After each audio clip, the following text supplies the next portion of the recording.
Hi tears, welcome to அறுசுவை channel. இன்றைக்கி நம்ம கோயம்புத்தூர் ஒப்பனக்காரர் வீதியில் லொக்கேட் ஆகிருக்கிற எஸ்பிபி சில்க் ஷாப்பில் தாங்க இருக்கோம். எஸ்பிபி சில்க்ஸில் லொக்கேட் ஆகிருக்கிற செகண்ட் ஃப்ளோரில் உங்களுக்கு குர்த்தி, சல்வார் மெட்டீரியல் கலெக்ஷன்ஸ் எல்லாமே அவைலபிளாக இருக்குது.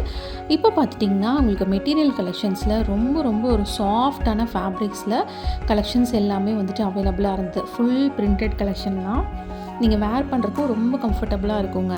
டாப், பாட்டம், ஷால் எல்லாமே பிரிண்டட் தான். ஒரு 458 ப்ரைஸ் ரேஞ்சஸில் இந்த கலெக்ஷன்ஸ் வந்துட்டு அவைலபிளாக இருந்தது. ஃபேப்ரிக் வைஸ் அவ்வளோ சாஃப்டாக இருந்ததுங்க. நீங்கள் சம்மர், வின்டர் எந்த சீசனுக்கு வேணாலும் வந்துட்டு வேர் பண்ணிக்கலாம். எல்லாமே ஒரே ப்ரைஸ் தான். இன்றைக்கி நீங்கள் வீடியோவில் பார்க்குறது எல்லாமே இந்த மாதிரி சல்வார் மெட்டீரியல் கலெக்ஷன் ஷாப்பில் அவைலபிளாக இருக்குது. ரொம்ப ஒரு மினிமமான பட்ஜெட்டில் கலெக்ஷன்ஸ் வந்து பார்த்துட்ருக்கீங்கன்னா ஒரு சூப்பரான ஃபேப்ரிக் இது. ரொம்ப நல்லா இருந்ததுங்க. அவ்வளோ ஒரு சாஃப்டான ஃபேப்ரிக் இது. லைனிங் வந்து ஆப்ஷனல் தான். உங்களுக்கு வேணும்னா வந்து கொடுத்துக்கலாம். இல்லாட்டி அப்படியே ஸ்டிச் பண்ணிங்கனாலும் உங்களுக்கு டிரான்ஸ்பரன்சியே வந்துட்டு இருக்காது. ஒவ்வொரு கலெக்ஷனை நான் வந்து காட்டுறேன். கண்டிப்பாக ஸ்கிப் பண்ணாமல் பாருங்கள். இந்த கலெக்ஷன்ஸ் நீங்கள் ஆன்லைன்லேயும் எடுத்துக்கலாம். ஆன்லைனில் எடுக்கிறதா இருந்தால் டிஸ்பிளேல இருக்கிற நம்பர் மூலிமா நீங்கள் ஆன்லைன் பர்ச்சேஸும் பண்ணிக்கலாங்க.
இந்த மாதிரி ரொம்ப ஒரு சூப்பர் சாஃப்டான சல்வார் மெட்டீரியல் கலெக்ஷன்ஸ் எல்லாம் ஒரு 458 ப்ரைஸ் ரேஞ்சஸ்க்கே வந்துட்டு அவைலபிளாக இருக்குது. மிஸ் பண்ணாமல் நீங்களும் வந்து ஷாப்பை விசிட் பண்ணி பாருங்கள். கண்டிப்பாக இன்றைக்கி வீடியோ உங்களுக்கு ரொம்ப யூஸ்ஃபுல்லாக இருந்திருக்கும்னு நினைக்கிறேன். இன்றைக்கி வீடியோ பிடிச்சிருந்தா லைக் பண்ணுங்கள். நீங்கள் இன்னும் அறுசுவை சேனலுக்கு சப்ஸ்கிரைப் பண்ணலைன்னா மறக்காமல் சப்ஸ்கிரைப் பண்ணிக்கோங்க. தேங்க்ஸ் ஃபார் வாட்சிங்.